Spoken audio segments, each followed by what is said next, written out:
네, 최용식 소장님 모셨습니다. 안녕하세요. 안녕하십니까. 네, 이번에 약간 부동산 관련해서 좀 여쭤보겠는데요. 서울 집값이 19주 연속으로 막 상승을 하고 있더라고요. 그래서 약간 대세 상승인지 아니면 일시적인 반등인지 많은 투자자들이 궁금해하는데 어떻게 보시나요? 제가 직접적으로 말씀드리는 것보다 여러분들이 좀 판단하시게 제가 이 말씀을 좀 먼저 드리고 싶어요. 뭐냐면, 부동산 시장은 광기, 패닉, 붕괴, 그리고 장기 정체의 이런 주기를 가지고 있어요. 이 주기가 평균적으로 한 10년 정도예요. 그 중에서 광기는 한 3년 정도 지속이 돼요. 그리고 패닉은 반년에서 1년, 붕괴도 반년에서 1년, 그 다음에 장기 정체기가 오는데 이게 5년에서 6년 정도 지속이 돼요. 이거는 반대 사례가 없어요. 우리나라뿐만 아니라 세계사를 보더라도, 각국의 사례를 보더라도 반대 사례가 없어요. 네. 그런 주기를 가지고 있어요.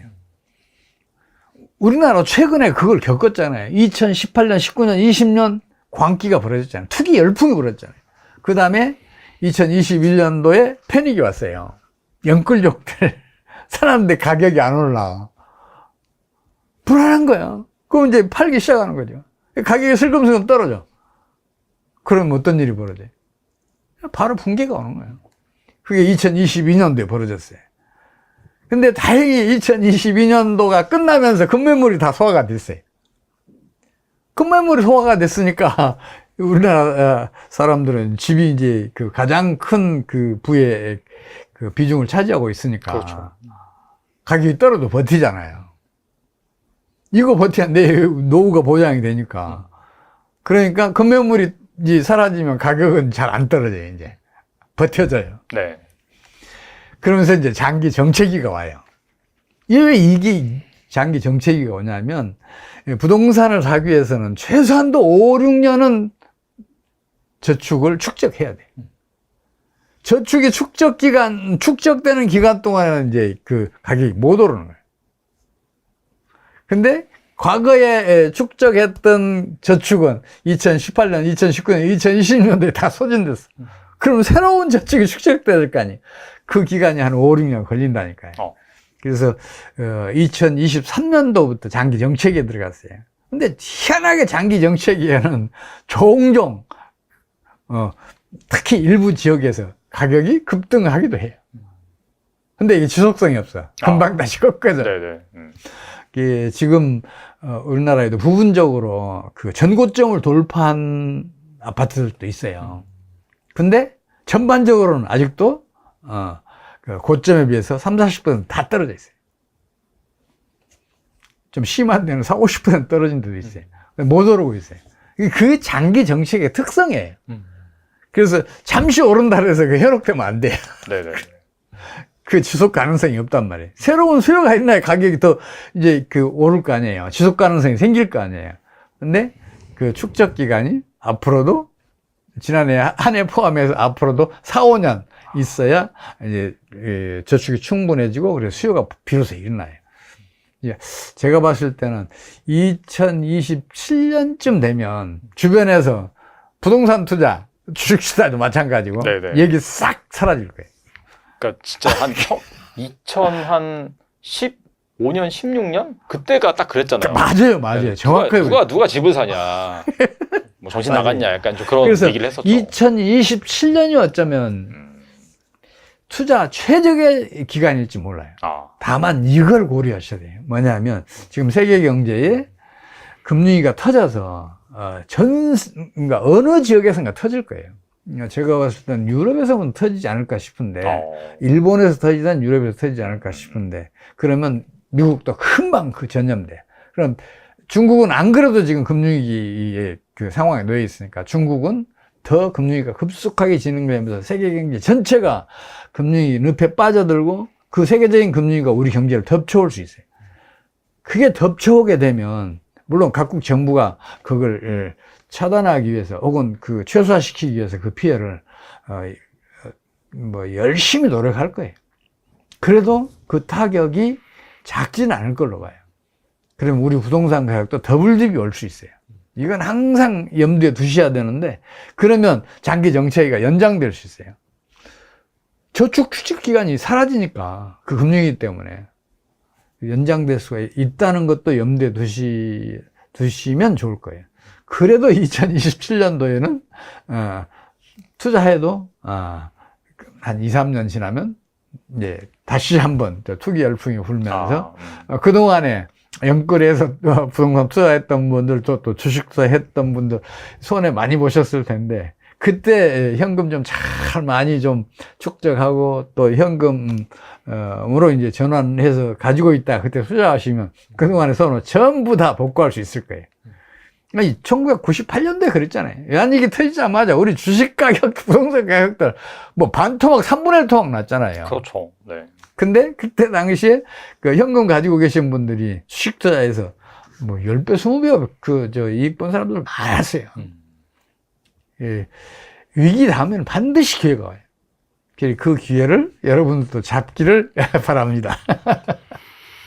그리고 5대 은행 가계 대출이 한 달 만에 7조가 넘게 늘었다라는 기사가 나왔더라고요. 그래서 한국 가계 부채 비율은 미국, 중국을 제치고 세계 34개국 중에서 1위라고 그렇게 합니다.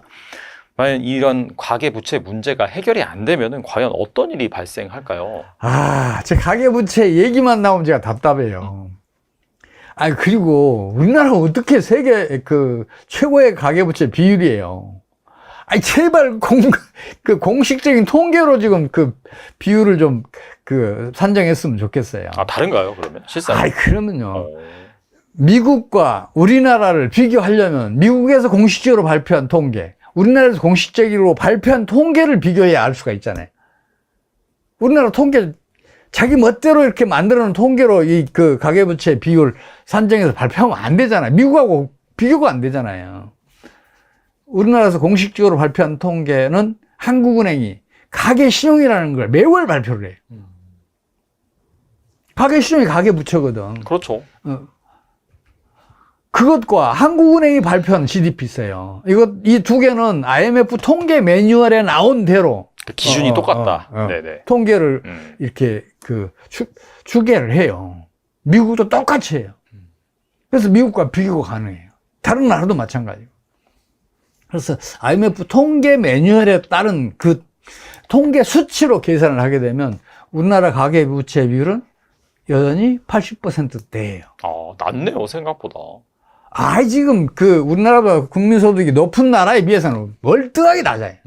경제 지표라는 것은 반드시 양면을 봐야 돼요. 수요가 많이 증가하면 가격이 오를 것 같죠. 근데 공급이 더 많이 증가하면 가격은 떨어져요. 그렇죠. 가격을 보기 위해서는 수요, 공급 양면을 봐야 된다고요. 그럼 가계 부채 그 이면은 뭐가 있어요? 은행에 대출이 있잖아요. 은행의 가계 대출은 어느 때 증가하겠어요? 자본 축적이 충분해야 가계 대출이 늘어나요. 그럼 자본 축적이 많은 게 좋아요? 적은 게 좋아요? 많은 게 좋잖아요. 은행 입장에서는 1000개의 가게 1억씩 빌려주는 것보다 믿을 만한 기업 하나에 1000억 원을 빌려주는 게 훨씬 이익이에요. 관리 비용이 말도 안 되게 싸요. 1000억을 한 개 기업에 대출해주면 한 사람이 어쩌다 한 번씩 이 관심을 가져도 돼요. 근데 1000개 가게를 관리하려면 몇 명이 필요하겠어요. 그러면 기업에 대출하는 게 좋아요? 개인에게 대출해주는 게 좋아요? 은행 입장에서는 네. 기업에 대출하는 게 좋아요. 자본 축적이 충분치 않으면 가계 대출은 이루어지지 않아요. 세계적으로 봐도 국민소득 수준이 높고 또 그리고 경제도 안정적인 나라들은 가계부채 비율이 대부분 120%가 넘어요. 심지어 150% 넘는 나라도 있어요. 네덜란드, 스위스 등등. 가계부채 비율이 낮은 나라는 아예 국민소득이 낮거나 아니면 소득 수준이 높더라도 경제가 안정적이지 못하고 장기 이 부진의 늪에서 헤어나지 못하는 나라들이에요. 일본, 그리스, 이탈리아, 스페인 등등의 나라들은 소득 수준이 높은 편에 속하지만 경제가 어렵잖아요. 그런 나라들은 낮아요. 가계부채 비율이. 그럼 가계부채 비율이 높은 게 좋아요? 나쁜 게, 낮은 게 좋아요?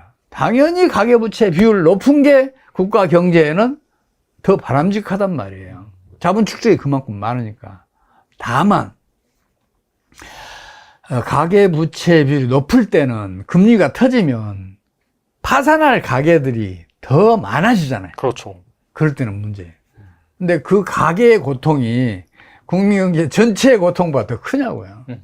그리고 금융위기는 정부가 예방할 수도 있지만은 막상 터지더라도 그 피해를 최소화할 수 있단 말이에요. 그런 정책 수단들을 그동안의 금융위기를 통해서 충분히 축적을 해놨어요. 그러니까 금융위기를 차단하거나 아니면 그 피해를 최소화시키는 게 우선이지 가계 부채 비율 올라가는 걸 막는 게 우선이냐고요. 지금 우리 정부가 지금 가계 부채 억제를 위해서 2002년도부터 지금 힘쓰고 있잖아요. 근데 결과는 가계 부채 비율이 당시에는 40% 간 넘었는데 지금 80% 넘어갔어요. 2배 이상 늘어났어요. 네. 가계 부채 비율을 억제하는데도 2배나 늘어난 이유가 뭐겠어요? 은행의 가계 대출을 억제하게 되면 은행은 어느 곳에 관심을 갖겠어요? 첫 번째는 부동산이에요. 우리나라 부동산 투기가 2005년, 6년, 7년도에도 한 번 또 열풍이 불었잖아요. 그리고 18, 19, 20년에도 또 열풍이 불었잖아요. 거기에 은행들의 가계 대출을 억제하니까 그 돈들이 다른 금융기관이나 다른 회사들 등을 통해서 부동산 시장으로 흘러가면서 그 투기 열풍을 더 키웠단 말이에요. 투기가 일어날 주기였지만 그걸 더 키웠어요. 그래서 가계부채율이 더 높아진 거예요. 가계부채 비율을 억제하는 정책이 오히려 더 크게 늘린 거예요.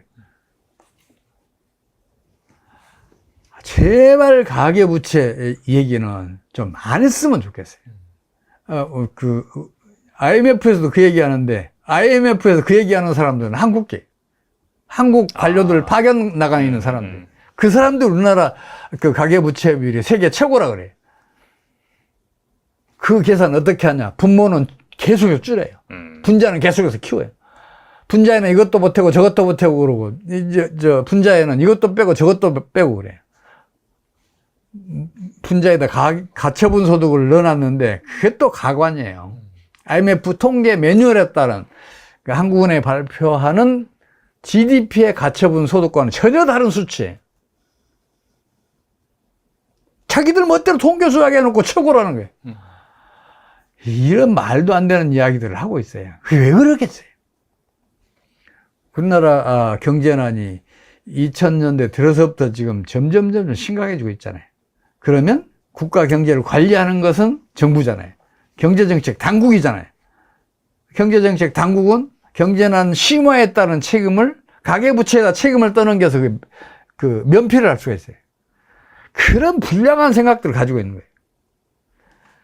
참, 난 가계부채 이 얘기 내세우는 사람들 한심해 죽겠어요.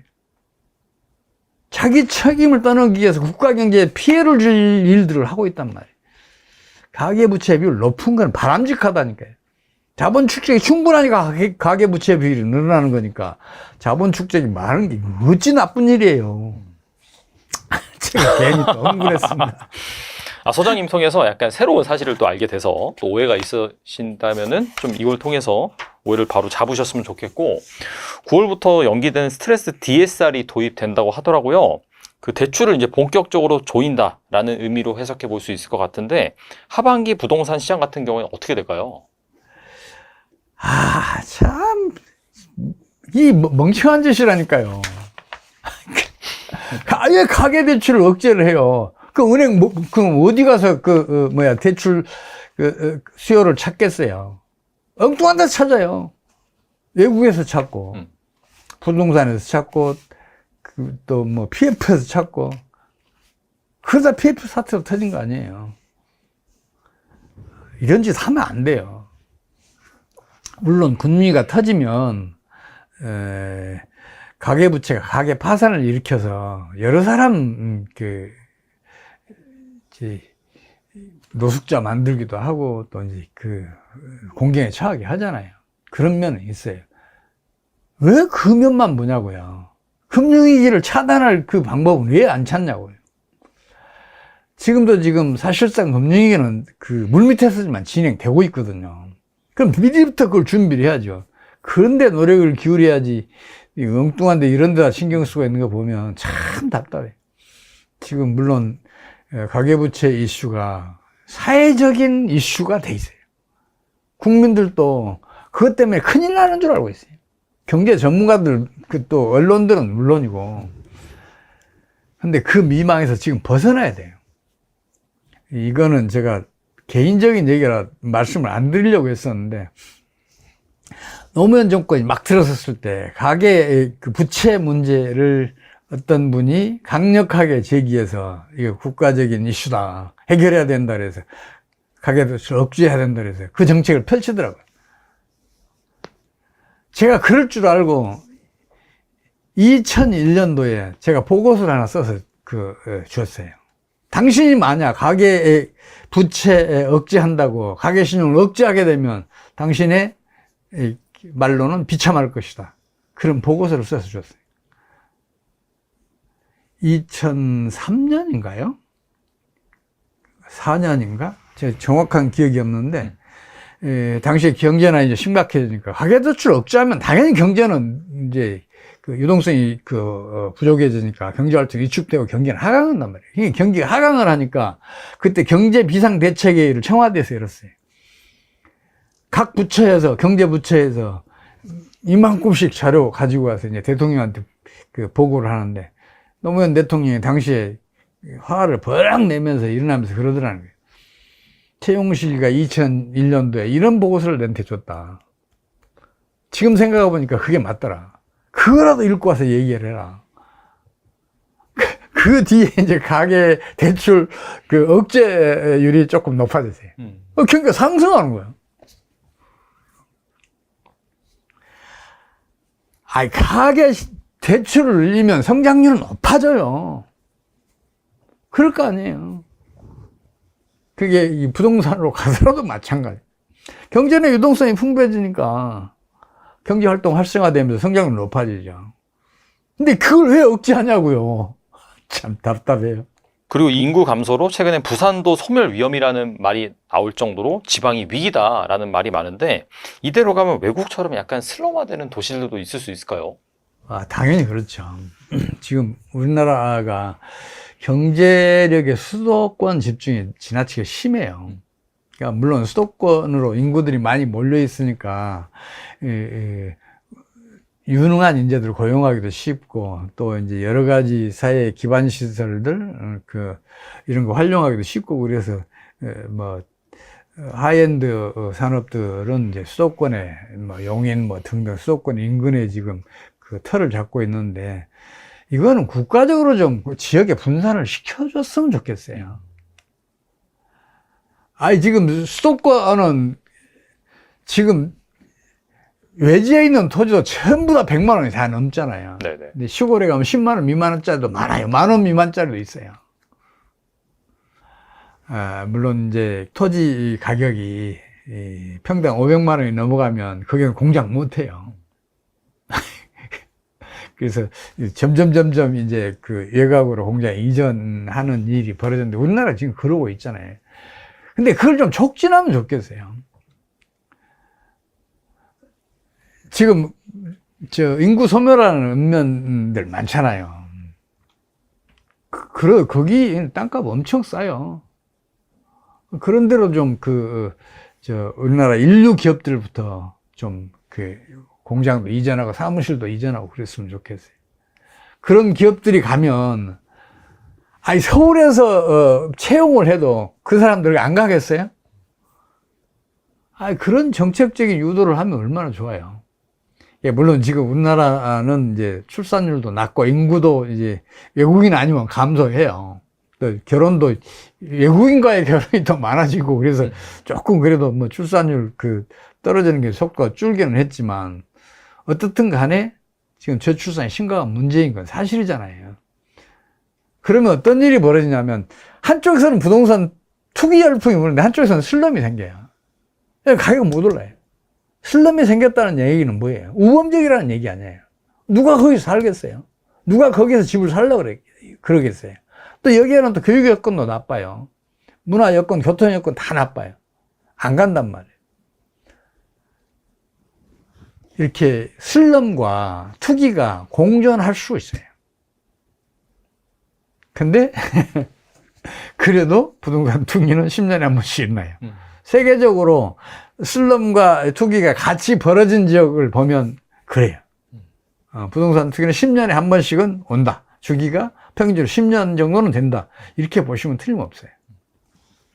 그리고 인구 구조 변화로 인해서 앞으로 국민 평형수가 30평이 아니라 더 낮아질 것이다. 이제 30평대 아파트 인기는 끝났다. 이렇게 말씀하시는 분들 계시더라고요.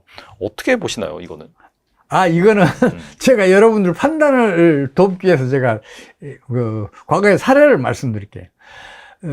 제가 사실 이런 이제 첫 직장을 1978년도에 잡았는데 당시에 그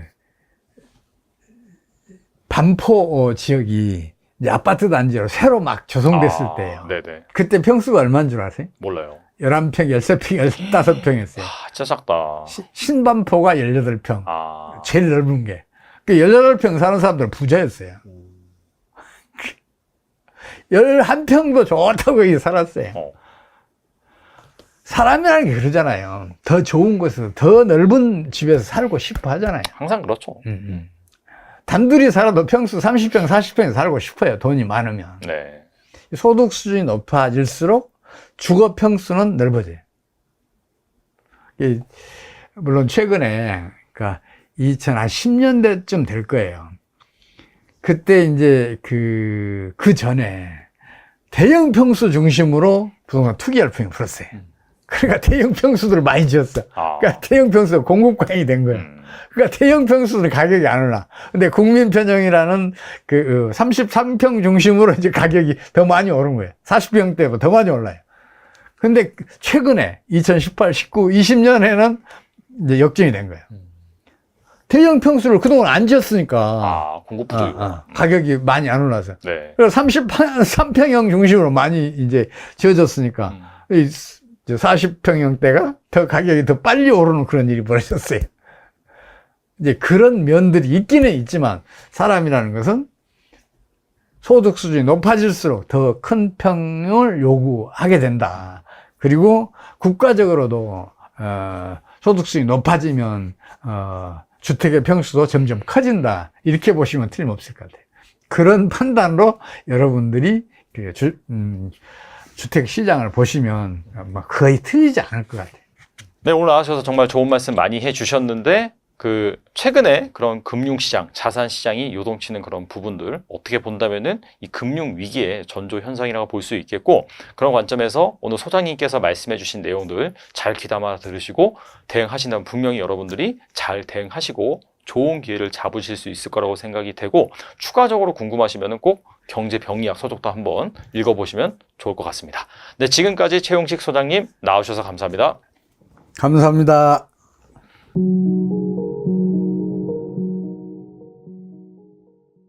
네, 이현훈 교수님 모셨습니다. 안녕하세요. 네, 안녕하세요.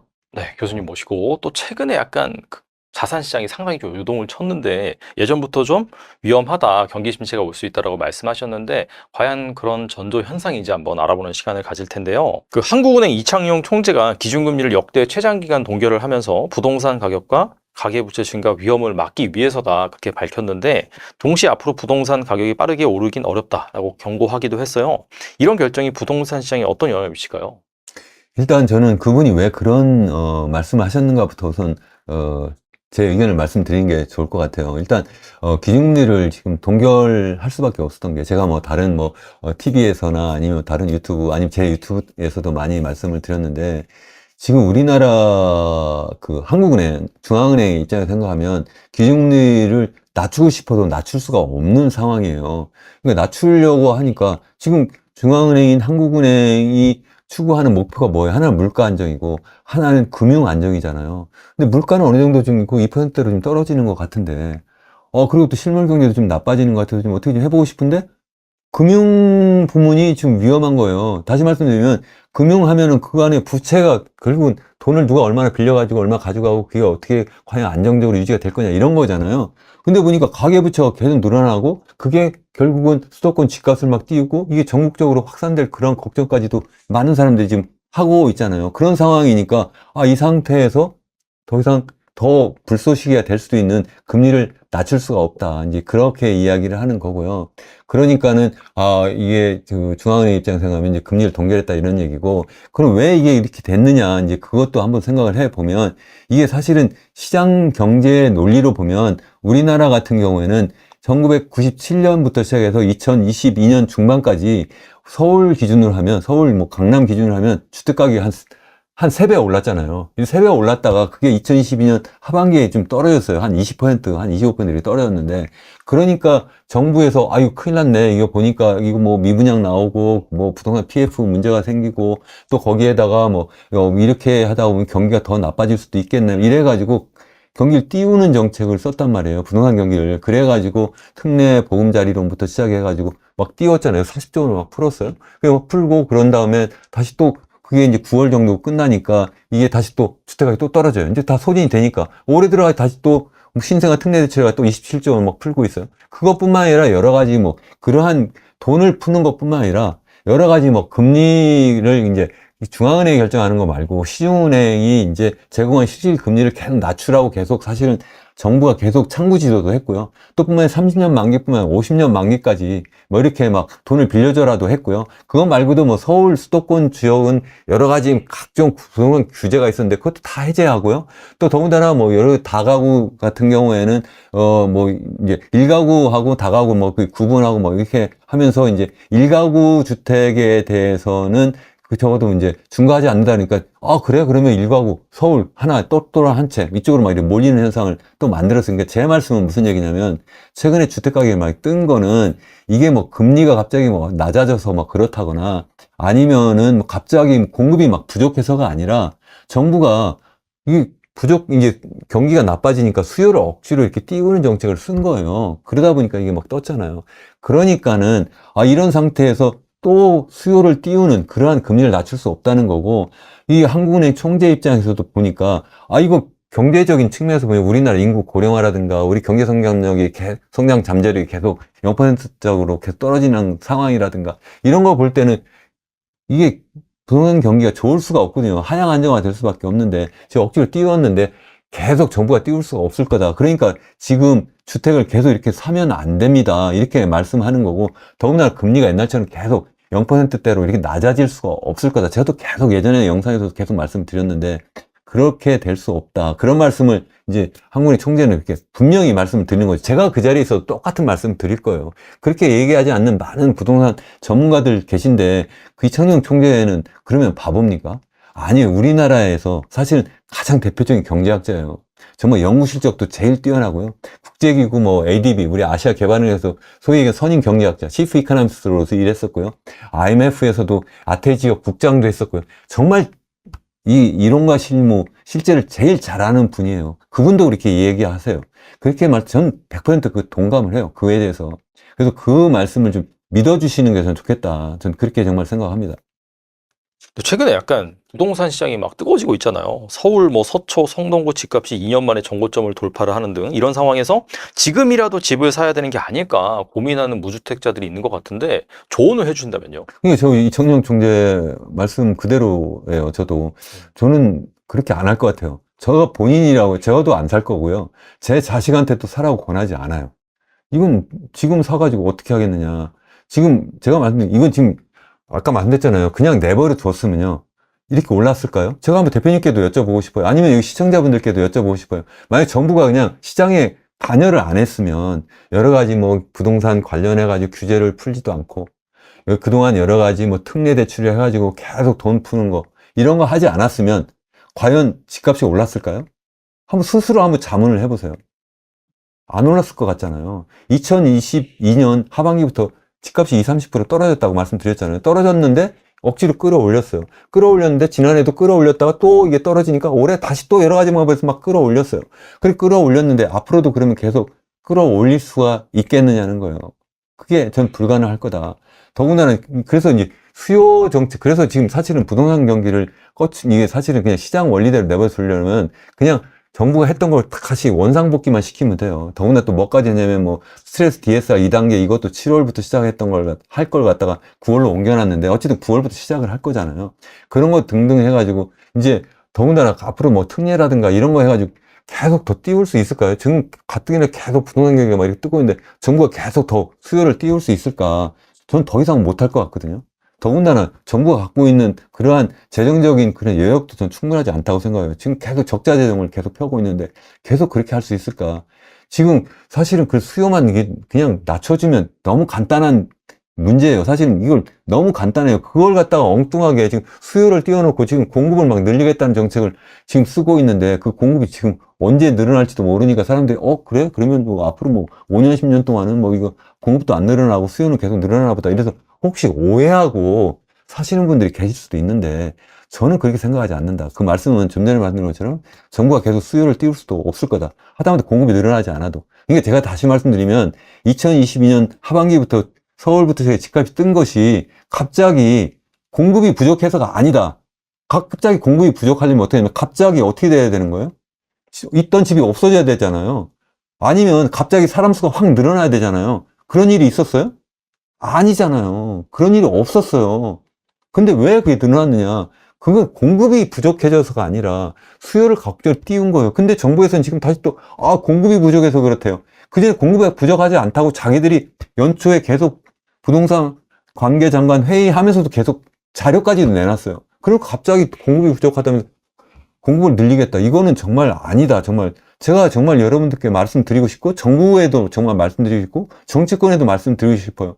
분명히 이거는 자기들이 공급이 부족하지 않다고도 얘기해놓고 그러면 수요만 잡아주면 되는데 잡는 것도 아니에요. 그냥 시장에 그냥 내버려만 두면 돼요. 그냥 정부가 그렇게 특공한 아니 DSR을 왜 합니까?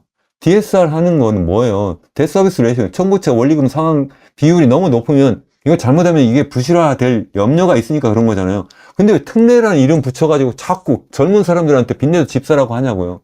그 사람들이 갑자기 특례해가지고 하면 갑자기 그 사람 신용이 더 좋아집니까? 더 나쁘죠. 그렇게 집값 띄우. 그러니까 또 옆에서 또 그래요. 어떤 분은 그래도 그렇게 해가지고 젊은 사람들 자꾸 집 사게 하면 그게 도와주는 거다. 그래야지 우리나라 사람들이 그래도 아기를 낳지. 젊은 사람들이 그게 어떻게 아기를 낳는 거예요? 돈을 빌려줘가지고 그 사람들 집을 샀어요? 그러면 앞으로 그러면 계속 결혼하고 집 사야 되는 그 아기를 낳아야 될 새로운 세대들이 계속 올라오는데 계속 집값이 더 빨리 올라가는데 돈 몇 번 빌려줘가지고 그것도 그래 금리를 좀 더 낮춰줘가지고 그게 도움이 되는 겁니까? 도리어 결혼 못하고 아이 못 낳게 하는 그런 정책 아니에요? 정말 이런 정책을 쓰면 안 된다는 거예요. 저는 그런 정책 계속 써가지고 지금 문제를 만들었다. 저는 그렇게 생각을 해요. 그래서 제가 그러한 걸 우리가 집을 살 때 제가 말이 길어졌는데 이게 앞으로 여러분들 그 집을 사실 때 이게 우리 주식은 뭐 단타도 할 수 있잖아요. 뭐 한두 달 놓고 그래 나 잠깐 들었다 나와야지 이럴 수도 있어요. 근데 이건 집은 이게 1, 2년 넣었다가 빼는 게 아니잖아요. 5년, 10년 이렇게 장기간 내가 넣어놨다가 빼는 거잖아요. 내가 이사를 가는 거잖아요. 근데 5년 뒤에 한번 자문을 해보시면 좋을 것 같아요. 5년 뒤에, 10년 뒤에 정말 집값이 오를까요? 10년 뒤에 예를 들어서 10년 뒤에 2배가 될까요? 10년 뒤에 2배가 되려면 매년 어떻게 오르냐면 한번 대표님 생각해보면 서울 집값이 10년 뒤에 2배 오를까요? 여태까지도 지금 지난 2017년 이후에 지금 아직 뭐 한 3배 올랐는데 앞으로도 계속 더 올라가서 막 2배 또 오를까요? 매년 한 7% 정도 올라야 되는데 저는 그렇게 안 될 것 같거든요. 어떻게 계속 이렇게 올라가죠? 잠깐 조정한 것처럼 했다가 이게 계속 갈 수가 있나요? 이미 제가 말씀드린 것처럼 우리나라의 그 서울 기준으로 평균적인 소득 대비 주택 가격이 25배예요. 무려 먹지도 않고 입지도 않고 쓰지도 않고 25년을 모아야 집을 사요. 그런 상태면 OECD 국가 중에서 단연코 1등이에요. 선진국 중에 그런 나라가 없어요. 뉴욕이나 아니면 런던이나 도쿄나 이런 데 다 10에서 한 12, 3%밖에 안 돼요. 그냥 높은 나라는 중국 정도. 중국이 우리보다 높아요. 그리고 이제 실질적으로 경제적으로 그 주택을 공급할 수 없는 나라들 있잖아요. 정말 못 사는 나라다. 그런 나라들만 그래요. 우리나라가 어떻게 그렇게 될 수가 있냐는 거예요. 이건 전부 다 그냥 정부가 그동안 뭐 어느 쪽 정권을 막론하고 계속 집값 띄우는 정책을 쓰고 그렇게 해가지고 건설 경기 띄워가지고 그래서 경제를 마치 잘 돌아가는 것처럼 그렇게 포장한 것밖에 안 되는 거거든요.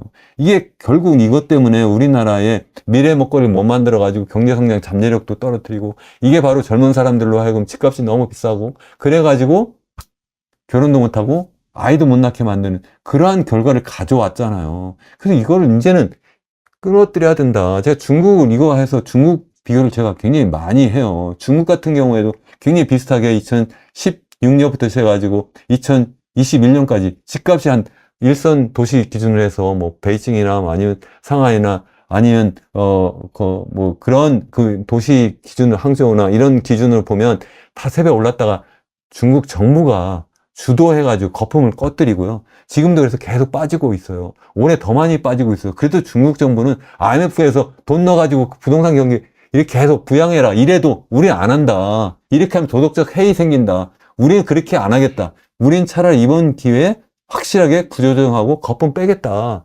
그렇게 하고 그 남는 투자 재원으로 미래 먹거리 투자, 설비 투자하고 그리고 R&D 투자해가지고 그래서 앞으로 정말 지속 가능한 그러한 경제 성장하겠다. 그걸 중국식 용어로 뭐라고 하냐면 고품질 성장하겠다. 그렇게 이야기를 하거든요. 우리나라도 고품질 성장을 해야 되지. 그냥 시멘트 성장을 하면 안 된다는 거예요. 계속 뭐 집을 많이 져가지고 당장에 그래. 뭐 그린벨트 풀고 집 많이 져가지고 그래가지고 하면 그게 건설 경기 막 뛰니까 그 경기 좋아지는 것 같고요. 거기서 고용도 되니까 그게 좋은 것 같지만 그게 정말 좋은 겁니까?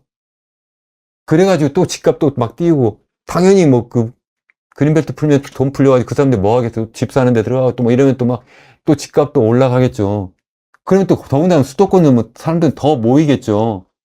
지방은 이미 다 텅텅 비고 있는데 그러면 또 다 수도권으로 몰려가지고 가뜩이나 지금 너무 몰려가지고 지금 문제인데 이게 정말 올바른 정책이냐는 거예요. 정말 그거 아니다. 저는 그렇게 생각을 합니다. 부동산 얘기만 나오면 제가 흥분을 해서 죄송합니다. 흥분해주신 거 좋습니다. 참. 네. 부동산 가격에 영향을 주는 게 경기도 있잖아요. 그 부분이 상당히 큰데 앞서서도 뭐 장단기 금리 뭐 역전됐다가 이제 줄어드는 현상 그리고 그런 현상들이 과거에 봤을 때 확실히 몇 개월 후에는 그 경기 침체를 불러일으켰다라고 했는데 미국에서 일단 그런 일이 발생한 거고 사실 미국이 뭐 기침을 하면 우리나라는 완전 뭐 몸살 감기 걸린다 그런 얘기가 있듯이 만약에 그런 현상이 벌어난다? 그래서 진짜 경기 침체가 온다? 이렇게 된다면 부동산 시장 같은 경우에도 큰 타격을 입을 수도 있겠네요. 당연하죠. 왜냐면 전 사실은 뭐 단기적으로 부동산 시장이 뭐 어떻게 움직일 거다 이런 걸 예측하는 사람은 아닌데요. 다만 장기적으로는 그냥 정부가 가만히만 두면 이거는 하향 안정화 될 거다.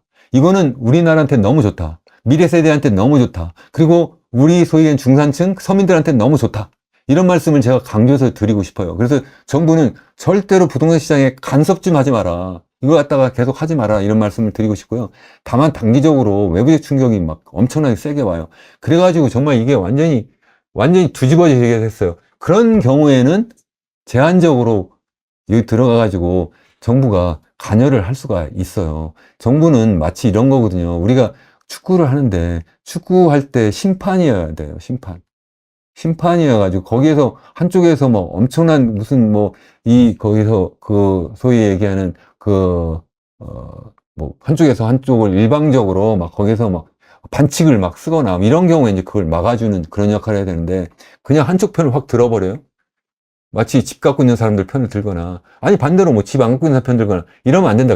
그냥 공정하게 그냥 거기에서 게임의 룰을 지켜주는 것이 제일 좋겠다. 그래도 기왕이면 약간 그래도 중산층 그리고 서민을 더 위하면 더 좋겠다 생각을 하는데 적어도 최소한 좀 그러한 어떤 그 심판의 역할을 확실히 해주면 좋겠다 이렇게 생각을 하는데요. 지금 미국 이야기를 하셨는데 우리나라의 경우에는 사실은 가장 중요한 나라가 이제 미국이고 두 번째가 중국이잖아요. 미국이 전 세계에서 GDP 규모로 보면 25% 정도 차지해요.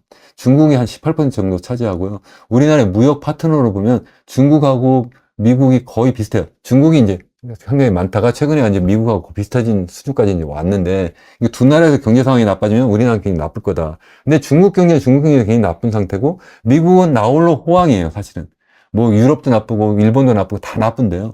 나홀로 호황인데 지금 금리를 막 높이니까 사람들이 나쁠 줄 알았는데 좋았잖아요. 반대로 이제 금리가 낮아지니까 경기가 더 좋아질 거라고 생각하는 사람도 있지만 사실은 그게 경기 침체의 시그널이다. 제가 여러 번 말씀드렸고, 그게 바로 이제 경기가 본격적으로 나빠지고, 주식시장도 나빠지고, 또 미국의 지금 뭐 상업용 부동산뿐만 아니라 전반적인 부동산 시장이 전반적으로 더 낮아질 수도 있다라고 저는 생각을 해요. 가격이 전반적으로 안정화될 수도 있다. 근데 여러 가지 이유로 해서 미국 경제까지도 좀 전반적으로 좀 더 그 경기 침체 쪽으로 갈 수도 있고, 만약에 그 옛날처럼 뭐 2008년도나 2000년 그런 것처럼 뭐 경기가 뭐 단순한 침체 정도가 아니라 굉장히 심각한 그러한 사실은 충격이 오게 되면 우리나라한테는 더더군다나 아주 심각한 그런 충격이 올 수도 있겠죠. 그러면 더군다나 굉장히 힘들 수도 있다. 다만 그걸 대비하고 뭐 주택을 뭐 살 거냐 말 거냐 이런 것을 대비한 것보다는 제가 계속 말씀드리다시피 좀 장기적인 시각에서 우리나라의 인구가 앞으로 고령화되고 특히 그래서 생산 연령 인구는 크게 줄어들 수밖에 없다. 우리 서울부터 그래요. 서울의 고령 인구, 이 가계를 보면 우리 뭐 60대, 70대 가계 비중만 늘어나고요. 서울이 지금 40대, 50대 가계 비중이 줄어들어요.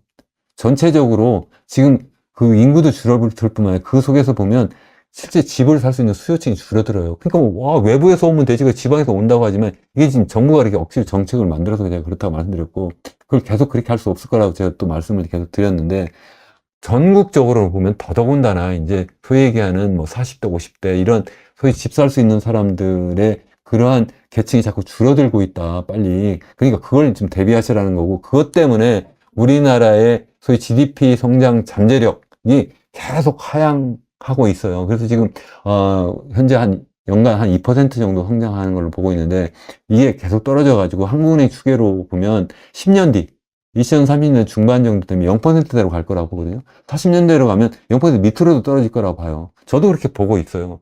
그렇게 떨어진다. 그럼 어떻게 그러면 인구도 안 늘어나고, 그리고 또 소득도 안 늘어나는데 어떻게 될 거냐. 더군다나 실질소득, 실질 가계소득은 이미 마이너스예요.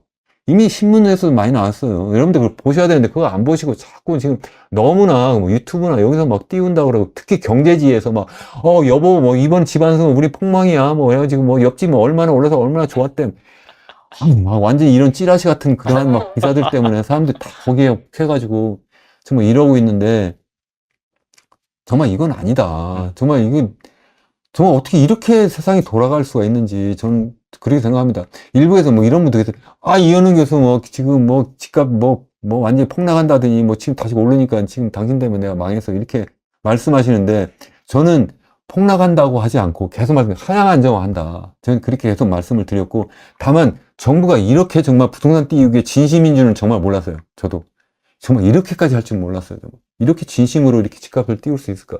어쩌면 정부도 이렇게까지 띄우려고 하지 않았는데 이렇게 뜨는 거 보고 이제 깜짝 놀랐을 거라고도 생각도 하는데 이렇게 계속 정부가 계속 집값을 못 띄울 거다. 적어도. 그러니까 적어도 경제적인 원리로 보면 집값이 하향 안정화될 수밖에 없는데 정부가 계속 집값을 띄워서 요만큼 왔는데 앞으로 계속 못 할 거다. 그러니까 계속 하향 안정화될 수밖에 없고 조금씩 올라간다 하더라도 그거는 이제 소위 통화량이 좀 늘어나가지고 좀 올라갈 수는 있는데 그게 대체 자산, 우리가 보통 기회비용이라고 많이 우리 경제학에서 얘기하는데 다른 데 투자했을 때 내가 뭐 예를 들어서 뭐 지금 뭐 미국에 정말 잘 나가는 그런 테크 기업들 내가 거기에 장기 투자하는 거랑 아니면 내가 여기 우리나라에 있는 그 집에 투자하는 거랑 거기에 집에서 10억 깔고 앉아 있는 거랑 거기에는 한 절반 정도 빼가지고 다른 데 장기 투자하는 거랑 그런 좀 현명하게 좀 비교를 좀 하시면 어떨까 저는 그런 생각 좀 합니다. 뭐 지금 집값이 좀 오르고 있는 그런 상황이고 지금이라도 집을 사야 되나 고민하신 분들이 많은데 사실 뭐 단기적으로는 어떻게 더 오를지는 알 수는 없는 부분이긴 하지만은